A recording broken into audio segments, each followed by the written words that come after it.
ආයුබෝවන් ආයුබෝ වේවා මම ජනක රාජනායක මාගේ YouTube channel එක Motive Game Changer මම මගේ YouTube channel එකට ඔබ සැම ආදරයෙන් පිළිගන්නවා මම මගේ YouTube channel එක ආරම්භ කරේ අද සමාජයේ වැඩි වශයෙන් කතා වෙන එක්තරා මාතෘකාවකට අපේ තරුණ ප්‍රජාවට සහ දියුණු වීමට සහ සාර්ථක වීමට හැකි පුද්ගලයන්ට උදව් කිරීමට මොකක්ද මේ ව්‍යවසායකත්වය entrepreneurship ඔබට ව්‍යවසායකෙක් වීමට අවශ්‍ය සුදුසුකම් මොනවාද?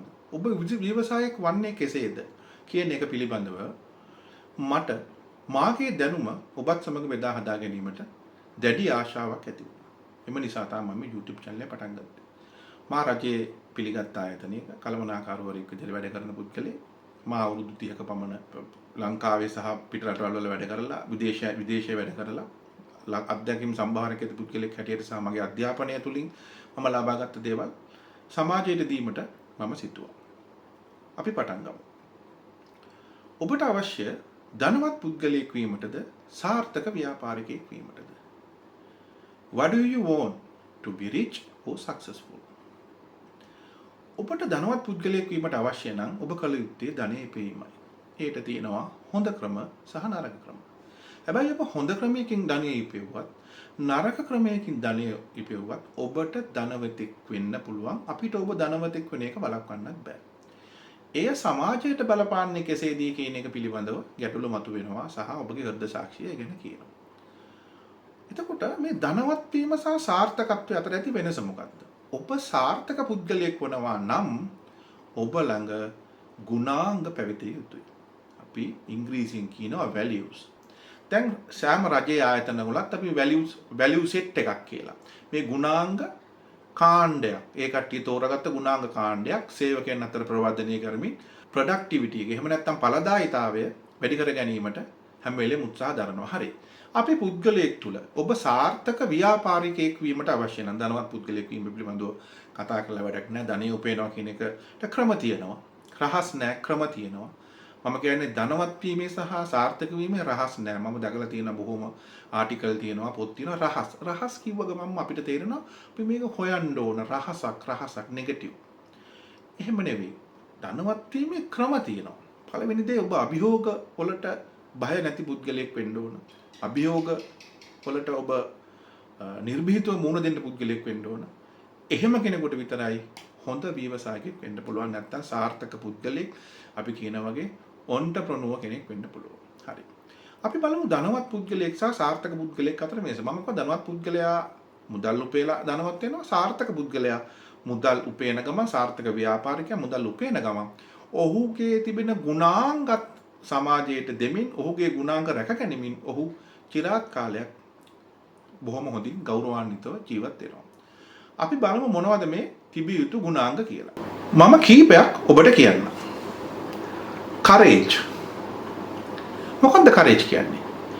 බිය නොවි ශක්තිමත්ව වැඩ කිරීම. එය ඔබට තිබිය යුතු ඊටාම හොඳ ගුණාංගයක්. motive change. මම මේ motive change කියන එක මතක් කරනකොට මගේ ආයතනයේ අපි value එකක් හැටියට අරගෙන තියෙන ගුණාංගයක් හැටියට ඒකේ පින්තූරයක් තියෙනවා. අර මාළු ටැංකියක ඉන්න චූටි මාළුවෙක් මුහුදට ටිකක් දුර තියෙන වතුර තියෙන ජලාශයකට පනින්න ගන්න උත්සාහය. හරිම ඒකට ගැලපෙන motive change එකක්. ඒ කියන්නේ ඔබ ළඟ තියෙන්න ඕන මම වෙනස් වෙනවා කියන ආකල්පය. හොඳ විදිහට වෙනස් වෙනවා කියන ආකල්පය. loyalty. නීතිගරුක බව. gratitude. කළගුණ සැලකීම නැත්නම් කෘතඥතාවය කියන එක. accountability. වගවීම.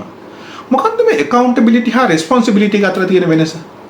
responsible කියන්නේ ඔබට ලැබී ඇති කාර්ය ඉතා සමහර විට අවංකව ඉතාම සාර්ථකව කිරීම ඔබ ඇවිල්ලා responsible. accountability ඒක වගකීම responsibility. accountability කියන්නේ ඔබ ඔබේ කාර්ය ඉතාම අවංකව ඔබේ වගේ කරගෙන කිරීම තමයි accountability එක කියන්නේ. වගවීම.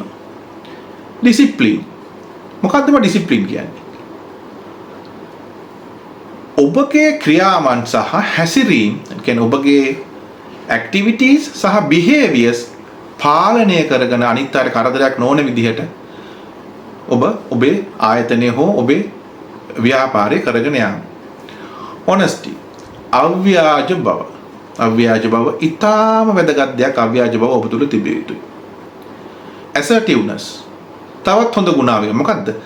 අන් අයගේ අදහස් වලට ගරු කරමින් තමන්ගේ අදහස් උදහස් සහ තමන්ගේ අවශ්‍යතා ඉටු කර ගැනීමට ඇති හැකියාව. ඊළඟ එක ගමු altruism. මොකද්ද මේ altruism කියන්නේ? පරාර්ථකාමී බව. එතකොට මං කිව්ව ගුණාංගත් සමග තව ගොඩාක් ඒ වගේ දේවල් තියෙනවා. මම මේක වෙනම කතා කරනවා. එතකොට සාර්ථක ව්‍යාපාරික හෝ පුද්ගලයෙක් වීම සඳහා ඔබට අත්‍යවශ්‍ය දෙයක් තමයි ගුණාංග කියන එක. ධනය කියන එක හම්බ කර ගැනීම වෙනම දෙයක්. හරි. අපි එතකොට බලමු මම ඉස්සෙල්ලා ඔබට ඉතා පැහැදිලිව කිව්වා සාර්ථක පුද්ගලයෙක් වීමේ රහස් නැත. ක්‍රමෝපාය නැත. ඊටාම අර ඩිසිප්ලින් කියුවාගේ. ඊටාම සංයමයෙන් ඔබ අනුගමනය කළ යුතු පිළිවෙලවල් ටිකක් තියෙනවා. ඒ පිළිවෙලවල් ටික ඔබට අනුගමනය කිරීමෙන් ඔබට සාර්ථක පුද්ගලයෙක් විය හැකියි. මා ඔබට පෙර ප්‍රකාශ කරා මේ ව්‍යවසායකත්වය කියන එක පිළිබඳව මට සමාජයට කියන්න අවශ්‍යතාවයක් තිබ්බා. මම මම වැඩ කරනවා, මම මැනේ කළමනාකාරකයට වැඩ කරනවා, මම කියවලා තියෙනවා, මම ඒවයි ගොඩක් જાති කිව්වා. හරි. මම ඔබගේ විශ්වාසය වැඩ කර ගැනීම සඳහා මා කියවූ රසවත් පොත් කීපයක් පිළිබඳව ඔබට මතක් කරන්න. මම කියව ඉතාම රසවත් පොතක් තමයි මේ Law of Attraction කියන පොත. ඉතාම වටිනා පොතක්. ඔබගේ යටිහිත කොහොමද ක්‍රියාත්මක වෙන්නේ? ඔබ යටිහිතේ තියෙන දේවල් කොහොමද ඔබගේ සිහින සැබෑ කරගන්නේ කියන එක ඉතාම පැහැදිලිව මේ පොතේ කියනවා. ඒකේ කියනවා බොහොම පැහැදිලිව පොත පටන් ගන්නේ are what you think about all day long. මොකක්ද මේකේ තේරුම? මෙහි තේරුම තමා ඔබ සිතන විදිහේ පුද්ගලෙක් තමයි ඔබ අන්තිමට වෙන්නේ. ඊටාම පැහැදිලිව එක කියලා තියෙනවා. ඊටාම රසවත් පොතක්. මම මේ පොත් පිළිබඳව ඔබලාට පැහැදිලි කිරීම කරන්නම්. ඒ වගේ තියෙන කරුණු කාරණා ඒක හැමදේම පැහැදිලි කරන්න. මම කිව්ව තව පොතක් තමයි මේ The Power of Subconscious Mind. Joseph Murphy මහත්තයා විසින් ලියපු පොතක්. මේ පොතම යටිසිතේ බලය අවදි කරගත හැකි මඟ යනුවෙන් දයාරෝහණ අතුකොරළ මහත්තයා සිංහලට පරිවර්තනය කරලා තියෙනවා. හොයාගෙන කියවන්න. ඔබට සාර්ථක පුද්ගලයෙක් වීමට ඉතාම වටිනා අදහස් තියෙන පොතක් මේක. ඊට අමතරව නූතනයේ ඉන්නවා අපේ හොඳ ඔය සාර්ථකත්වය පිළිබඳ මිනිස්සුන්ට ක්‍රම මම කියන්නේ ඕ රහස් කියන දේ නැති කරපු මිනිස්සු තමයි රොබින් ශර්මා. රොබින් ශර්මා කියන ලේඛකයා ලියපු පොත් මම කීපයක් කියවලා තියෙනවා. එකක් තමයි The Monk Who Sold His Ferrari. ඉතාම වටිනා පොතක්. පොතේ පටන් ගැනීම සහ අවසානයේ දක්වා කියවනකොට ඒ රසවත් බව සහ එයින් ඔබට ගත හැකි දේවල් මේ The Monk Who Sold කියන්නේ මේ හාමුදුරුවමක් නිකන් Ferrari එක වික්කා වගේ කියලා තමයි ඔබට තේරෙන්නේ. නමුත් පොතේ අන්තර්ගතයේ ඉතාම සරලයි සහ රසවත්. Leader Who Has No Title. ඒත් එතුමාගේම පොතක්. බොහොම රසවත් පොතක්. ඉතාම හොඳ කරුණු කාරණා තියෙනවා ඔබට සාර්ථක පුද්ගලයෙක් වීම සඳහා. මෙගා ලිවිං තවත් එතුමාගේ පොතක්. ඔය අතරේ ටිකක් පරණ පොතක් 1937 විතර ලියවිච්ච පොතක් තියෙනවා. අපේ නැපෝලියන් හිල් කියන ලේඛකයා Think and Grow Rich. ඉතාම රසවත් පොතක්. ඔබට කොහොමද ඒක රිච් වෙන්නේ සාර්ථක වෙන්නේ කියන එක ඇත්තට මෙතන ධනවත් වෙන්න කියලා තිබ්බා. සාර්ථක වෙන්න කියලා තියෙනවා. ඒකේ ඔහුගේ පොතේ මුල් පිටුවේම තියෙනවා whatever the mind can conceive and believe it can achieve. මොකක්ද කියන්නේ? ඔබගේ යටිසිතේ පැල කරන දේ සහ ඔබ විශ්වාස කරන දේ අනිවාර්යයෙන්ම ඔබට ළඟා කරගත හැකියි. තවත් එතුමාගේ පොතක් තියෙනවා Life Changing Secret.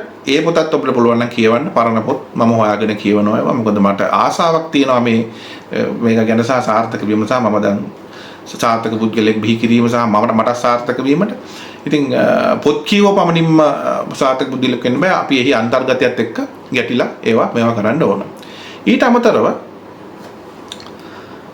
තව රසවත් පොත තමයි රොබර්ට් කියසාකි කියන ඇමරිකන් ජාතිකයා. උට Rich Dad Poor Dad. ඉතාම ප්‍රසිද්ධ පොතක්.